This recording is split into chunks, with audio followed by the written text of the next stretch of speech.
मूल मूल निवास भू कानून वाले जो लड़ाई लड़ रहे हैं, आपने कहा कि जी आपका कोई मुद्दा नहीं है, और जो हक हकूक़ों की बात कर रहे हैं, आपने सारे मुद्दे ये ख़त्म करके स्वाभिमान मोर्चा एक छतरी ले आया और आपने कहा कि सारे मुद्दे अब हमारे पास हैं। कहने का मतलब है कि हमारे राजनेताओं और राजनीतिक दलों ने आज तक इस मांग को मुखरता से नहीं उठाया, प्रमुखता से नहीं उठाया, इसलिए ये मुद्दा बहुत पीछे छूट गया है। आप मौजूदा सरकार से मांग कर लीजिए ना, ये तो बढ़िया है। यहाँ भी बीजेपी, केंद्र में भी बीजेपी। आपको सरकार पता नहीं आपकी कब बनेगी, उससे पहले क्या पता 5th शेड्यूल वाला कर। परिसीमन जिस प्रकार से हो रहा है, पहले 5 सीटें कम हुई, अब 10 सीटें कम होगी, 20 साल बाद 20 सीटें कम होगी, ऐसे ऐसे वहाँ का जो प्रतिनिधित्व शून्य हो जाएगा। जब 5th शेड्यूल की बात आई तो आपका तो अपना इलाका है जौनसार बाबर का, वो लोग साथ हैं आप। थारू जनजाति का साथ मिल जाएगा, धारचूला से लोगों का साथ मिल जाएगा, वो कैसे पॉलिटिकल गेम आप बनाएंगे या लोगों का समर्थन कैसे मिलेगा? आप तो उनके हकों पर डाका डालकर पूरे उत्तराखंड को दिलाने की बात कर रहे हैं। ये मुद्दा कुमाऊं, गढ़वाल, पहाड़, मैदान, इन सब को जोड़कर भी आप देख रहे हैं। मैदान के इलाकों का क्या होगा, देहरादून, उधम सिंह नगर, उनका क्या होगा? तो क्या जो 1971, 72, 90 के दशक में यहाँ आए हैं उनको जनजाति दर्जा मिलना चाहिए, या जो पूर्व में ही यहीं के हैं, जो कई हजारों साल से यहाँ पर है, या उनको मिलना चाहिए? पहाड़ का व्यक्ति अगर ये मांग रहा कि हमें ये अधिकार अगर देंगे तो ये सीमाएं सुरक्षित रहेंगी, यहाँ के जल जंगल सुरक्षित रहेंगे, यहाँ के ग्लेशियर सुरक्षित रहेंगे, यहाँ की नदियाँ सुरक्षित रहेंगी, तो उसमें मैदानी व्यक्ति को क्या परहेज है?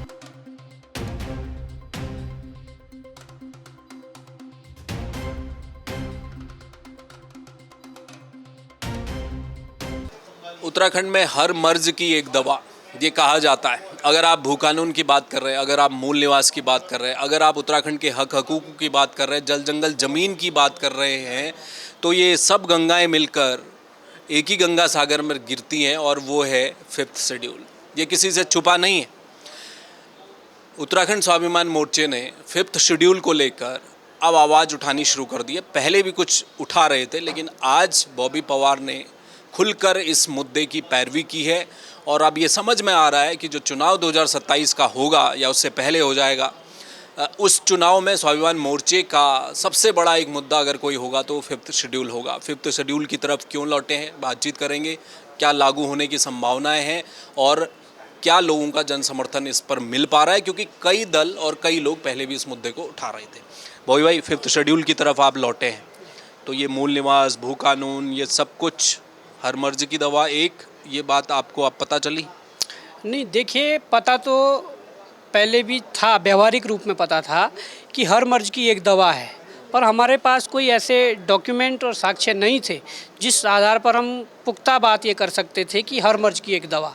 पर आज हमारे पास जब ये ऐतिहासिक दस्तावेज आए हैं, और इन दस्तावेज़ों के आधार पर हम ये कह सकते हैं कि हर मर्ज की एक दवा है।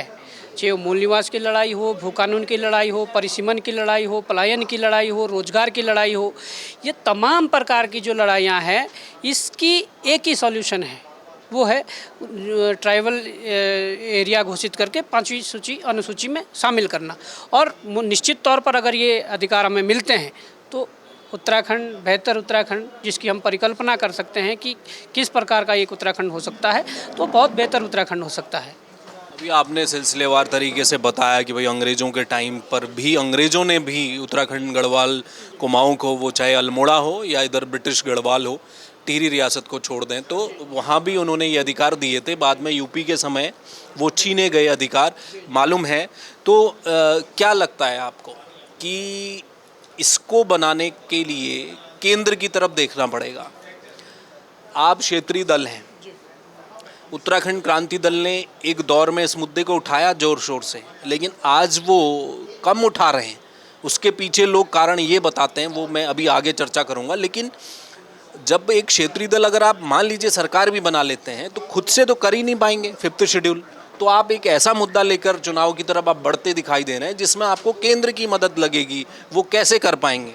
देखिए, हमारे एक खासियत है कि हम जिस मुद्दे को पकड़ते हैं उसे अंजाम तक पहुंचाते हैं, और मैं ये विश्वास दिलाना चाहता हूं। आप कह रहे हैं कि ये केंद्र का मुद्दा है, और मैं कह रहा हूं कि ये केंद्र का मुद्दा नहीं है। 10 दिसंबर 2025 को अभी हाल ही में जब राज्यसभा सदन चल रहा था तो राज्यसभा सदन में एक सांसद ने एक प्रश्न लगाया था, आंतरिक प्रश्न, कि भाई जनजाति जो है उसके देने के जो मानक है वो क्या है और इसकी प्रक्रिया क्या है।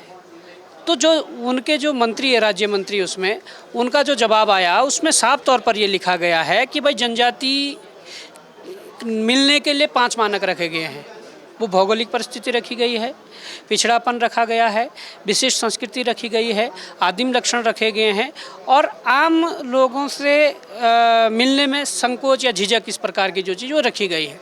और हमने देखा है कि हमारे यहाँ पर ये 5 जो क्राइटेरिया, हमारा पूरा वो क्षेत्र जो आज दस्तावेज हमारे पास हैं, ऐतिहासिक दस्तावेज जो 1815 से लेकर 1874 तक नॉन रेगुलेटेड एरिया जो हैं घोषित किए गए थे अंग्रेज़ों के द्वारा, वो क्षेत्र, चाहे वो गढ़वाल का क्षेत्र हो चाहे कुमाऊं का क्षेत्र हो, उसके बाद 1874 से और आज़ादी से पूर्व तक जो नॉन रेगुलेटेड एरिया के बाद 1874 में शेड्यूल डिस्ट्रिक्ट एक्ट में जिन क्षेत्रों को रखा गया था उसमें गढ़वाल और कुमाऊं का पार्ट था। और गढ़वाल और कुमाऊं के पार्ट के साथ साथ पूरे देश भर में ऐसे क्षेत्र थे जो शेड्यूल डिस्ट्रिक्ट एक्ट में रखे गए थे 1874 में।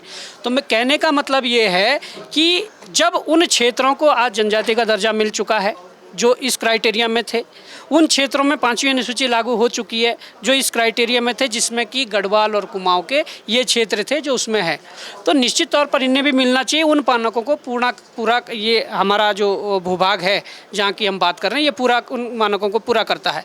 दूसरी बात, आपने केंद्र की बात कही, तो मैं साफ तौर पर कहना चाहता हूँ, मैं फिर वहीं पर आ जाता हूँ कि जब प्रश्न पूछा गया तो ये 5 मानक बताए, फिर उसका ये बताया गया कि अगर कहीं पर ये 5 मानक हैं, कोई क्षेत्र या समुदाय इसको परिपूर्ण करता है 5 मानकों को, तो वहाँ की राज्य सरकार उसका सर्वे करवा करके वहाँ की विधानसभा के अंदर बिल पास करें, विधानसभा से बिल पास करके सेंटर को भेजें। कहने का मतलब है कि अब आधी लड़ाई यहाँ तक है, 90% लड़ाई यहाँ तक है कि राज्य सरकार किसी भी क्षेत्र के लिए जो इन मानकों को पूरा करती है, उस क्षेत्र को जनजाति दर्जा दिलाने के लिए, उसको 5वीं अनुसूची में लागू करवाने के लिए यहाँ की सरकार ही केंद्र को भेजेगी प्रस्ताव पास करके। तो अगर यहाँ से भेजेगी तो आप देख सकते हैं कि उत्तराखंड एक ऐसा प्रदेश है जो महाराष्ट्र से लेकर, दिल्ली से लेकर और तमाम बड़े बड़े शहरों में जहाँ हमारी बड़ी से बड़ी आबादियाँ रहती है, जहाँ पूरे तरीके से हमारे जो लोग हैं वो अच्छे खासे वोट बैंक के रूप में वहाँ की सीटों को, राजनीति को प्रभावित करते हैं। तो आपको क्या लगता है कि जब उत्तराखंड से सेंटर में बिल चला जाएगा तो आपको क्या लगता है कि यहाँ के 5 और 3 जो 8 सांसद है वही नहीं, देश के अलग अलग राज्यों के भी वो सांसद होंगे जहाँ हमारे लोग बहुमत में रह रहे हैं, वो भी इस पर प्रेशर डालेंगे। और इसके अलावा ये कि जब राज्य भेज देगा तो 90% काम पूर्ण हो गया है और केंद्र इस पर इसलिए केंद्र को विचार करना पड़ेगा या केंद्र इसको इसलिए नेगलेक्ट नहीं कर पाएगा क्योंकि जो 5 मानक दिए गए हैं जनजाति के लिए, उन 5 मानकों को जो पूरा करेगा तो उस फाइल को रिजेक्ट कैसे कर देंगे, वो देना पड़ेगा। हाल ही में मैं अभी बता रहा हूँ कि उत्तराखंड की बात कर लीजिए, 1971 की लड़ाई के बाद जो पूर्वी पाकिस्तान से आए हुए जो लोग हैं उनको जनजाति दर्जा दिलाने की जी कोशिश चल रही है, प्रयास चल रहे हैं सरकारों के द्वारा। और जो वन गुज्जर है, मुस्लिम समुदाय से आए हुए लोग हैं, उनको जनजाति दिलाने का प्रयास चल रहा है। तो क्या जो 1971, 72, 90 के दशक में यहाँ आए हैं उनको जनजाति दर्जा मिलना चाहिए या जो पूर्व में ही यहीं के हैं, जो कई हजारों साल से यहाँ पर है, या उनको मिलना चाहिए? किसका पलड़ा भारी है? तो कहने का मतलब है कि हमारे राजनेताओं और राजनीतिक दलों ने आज तक इस मांग को मुखरता से नहीं उठाया, प्रमुखता से नहीं उठाया, इसलिए ये मुद्दा बहुत पीछे छूट गया है। आप मौजूदा सरकार से मांग कर लीजिए ना, ये तो बढ़िया है, यहाँ भी बीजेपी, केंद्र में भी बीजेपी, आपको सरकार पता नहीं आपकी कब बनेगी, उससे पहले क्या पता 5th शेड्यूल वाला कर दे। हमने अगर आज प्रेस करी है तो सरकार के इंटेलिजेंस वहाँ पर बैठे हुए हैं, सरकार के लोग बैठे हुए हैं, सरकार सुनेगी। हम उनको भी मौका देते हैं कि आप इन 5 मानकों के अनुसार, जिन 5 मानकों को उत्तराखंड के वो भूभाग जो 1815 से और 1874 नॉन रेगुलेटेड एरिया में घोषित थे, 74 से और आज़ादी से पूर्व तक जो वो है शेड्यूल डिस्ट्रिक्ट एक्ट में थे, जो इस क्राइटेरिया में जो क्षेत्र रखे गए थे उनको आज मिल चुका है। पर उत्तराखंड को नहीं मिला है। उत्तराखंड में उल्टा चल रहा है कि जो 71 में यहाँ आए, 80 में यहाँ आए, 90 में आए, उनको देने की प्रक्रिया है, पर इन लोगों को देने की प्रक्रिया नहीं है जो पहले ही अंग्रेज़ों के समय से शेड्यूल थे। तो मैं साफ तौर पर ये कहना चाहता हूँ कि ये लड़ाई यहाँ के आम जनमानस की लड़ाई है, यहाँ की ये लड़ाई यहाँ के सुरक्षा की दृष्टि से लेकर भी लड़ाई है। क्योंकि मैंने अगर बात कही रोज़गार की, तो रोज़गार तभी मिलेगा जब हमारे पास अधिकार होंगे, और अधिकार तभी आएंगे जब ये 5वीं अनुसूची और जनजाति का दर्जा हमें मिलेगा। इसके अलावा परिसीमन की बात भी है। परिसीमन की अगर बात करूँ, संवैधानिक तौर पर आम तौर पर जनसंख्या के आधार पर परिसीमन होता है, पर हमें अगर ये अधिकार मिलता है, जनजाति और जनजाति के साथ 5वीं अनुसूची मिलती है, केवल और केवल इसी में ये प्रावधान है कि जनजाति क्षेत्रों में जहाँ 5वीं अनुसूची लागू है वहाँ पर परिसीमन क्षेत्रफल के आधार पर हो सकता है। तो ये सुरक्षा की दृष्टि से भी है। जिस प्रदेश की सीमा नेपाल और चाइना जैसे देश से, जो चाइना भविष्य में बहुत बड़ी चुनौती होने वाला है, अगर उस प्रदेश की सुरक्षा नहीं करोगे तो उस प्रदेश को कितना खतरा है ये तो बाद की बात है, पर उस प्रदेश के होने से, वहाँ उस प्रदेश के असुरक्षित होने से देश को कितना खतरा है ये देखना पड़ेगा। क्योंकि परिसीमन जिस प्रकार से हो रहा है, पहले 5 सीटें कम हुई, अब 10 सीटें कम होगी, 20 साल बाद 20 सीटें कम होगी, ऐसे ऐसे वहाँ का जो प्रतिनिधित्व शून्य हो जाएगा। मैं एक बात और कह रहा हूँ कि जम्मू कश्मीर में कई लोगों को ट्राइबल दिया है, और अभी पिछले 2024 में दिया है, और गुजरात में दिया है, राजस्थान में दिया है, महाराष्ट्र में दिया है, हिमाचल प्रदेश में अभी 23-24 में दिया है। तो उत्तराखंड को क्यों नहीं दिया जा रहा है? ये आप अगर इस परिप्रेक्ष्य में भी इस बात को देखेंगे कि जो जम्मू कश्मीर की जो नदियां हैं, लगभग सारी नदियां पाकिस्तान में जाके गिरती है। हिमाचल की भी लगभग नदियां सारी पाकिस्तान में जाकर गिरती हैं, और पूर्वोत्तर राज्य में जो नदियां निकल रही है वो लगभग बांग्लादेश में जाकर गिर रही है। उत्तराखंड एकमात्र ऐसा राज्य है कि जहाँ की विशाल जो माँ गंगा, माँ यमुना जैसी नदियाँ हैं, वो विशाल नदियाँ पूरे देश को सिंचित कर रही है, वो विशाल नदियाँ पूरे देश की प्यास बुझा रही है। तो मैं कहने का मतलब ये है कि केवल उत्तराखंड में बैठा हुआ व्यक्ति या उत्तराखंड का मूल निवासी ही इस बात की डिमांड नहीं करेगा कि ये होना चाहिए।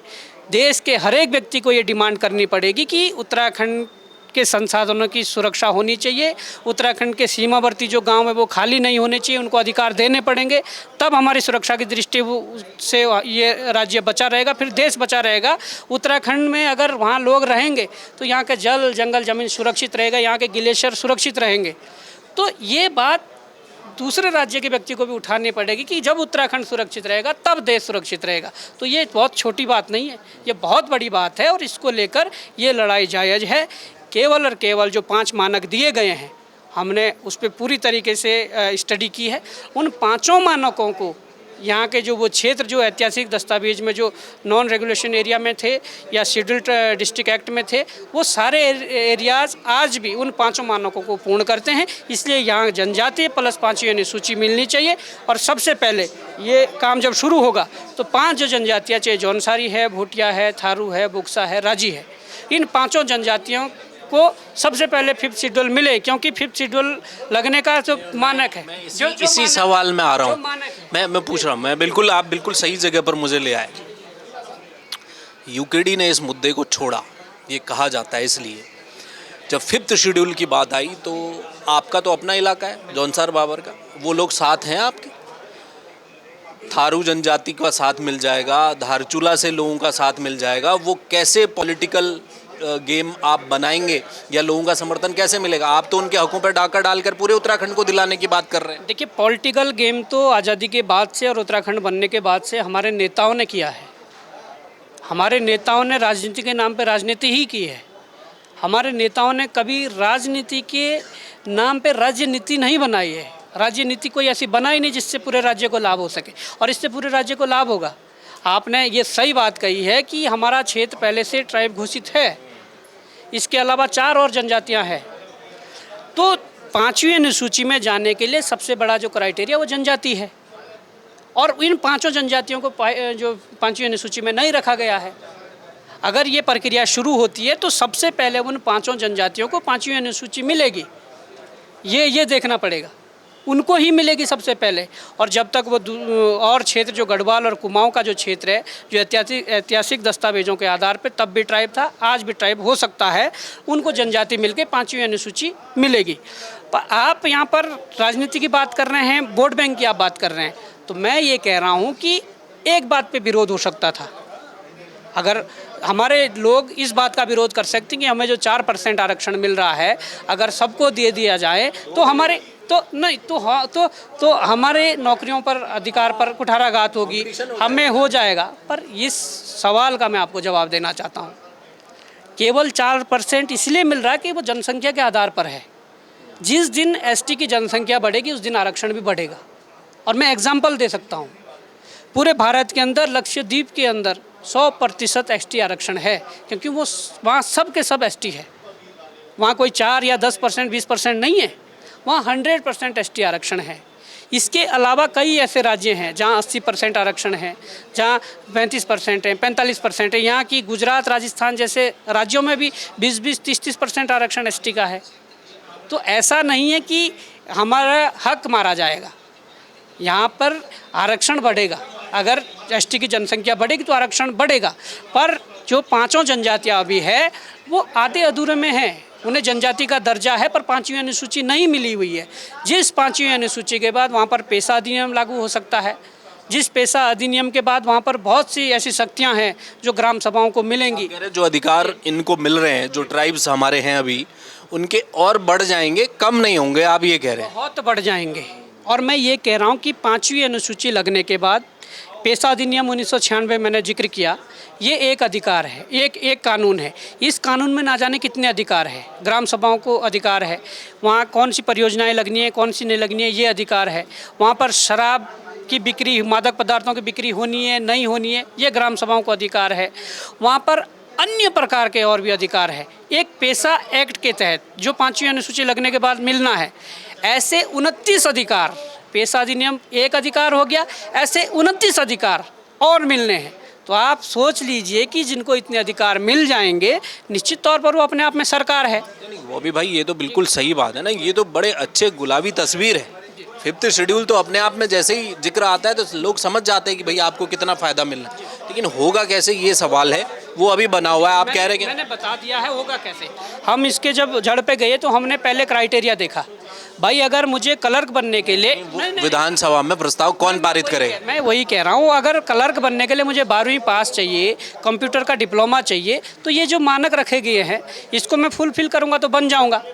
इसमें भी जो 5 मानक रखे गए हैं, उन 5 मानकों को उत्तराखंड के वो क्षेत्र, जिन क्षेत्रों को 1815 से 1874 तक नॉन रेगुलेटेड एरिया में रखा गया था, 1874 से आज़ादी से पूर्व तक जिन्हें शेड्यूल डिस्ट्रिक्ट एक्ट में रखा गया था, वो क्षेत्र आज वंचित है। पर वो क्षेत्र इन 5 मानकों को परिपूर्ण करते हैं, ये तो होगी अनिवार्यता, इसको पूरा करेंगे। इसलिए अगर प्रयास किया जाए तो होगा। दूसरी बात आई इसको पारित करने की, तो अब बात ये आई कि जब ये विशेष शक्ति स्टेट गवर्नमेंट को दे दी गई है कि स्टेट गवर्नमेंट ये तय करें कि इन 5 मानकों के आधार पर जो क्षेत्र, जो समुदाय आता है, उनके यहाँ पर उसका प्रस्ताव पास करके विधानसभा से केंद्र को भेजें। अब केंद्र में जब कोई फाइल जाती है, कोई वित्त के लिए भी अगर कोई फाइल जाती है, तो अगर उसमें मानक को परिपूर्ण करिए तो वित्त स्वीकृति मिल जाती है। ऐसा ही इसमें कि जब यहाँ से विधानसभा से प्रस्ताव करके केंद्र को भेजा जाएगा, जब उन 5 मानकों को जो पूरा किया जा रहा होगा तो केंद्र उस चीज़ को रिजेक्ट नहीं कर सकती है। क्यों? अगर यहाँ पर 1971 के जो पूर्वी पाकिस्तान से आए हुए लोग हैं, उनकी फाइल अगर भेजेंगे तो केंद्र कैसे पास करेगा? एक बात है, वहाँ भी तो यही क्राइटेरिया आएगा। यहाँ पर वन गुज्जरों को जो जनजाति देने की बात चल रही है, अगर वो यहाँ से प्रस्ताव होकर केंद्र में जाएगा तो वो कैसे पास होगा?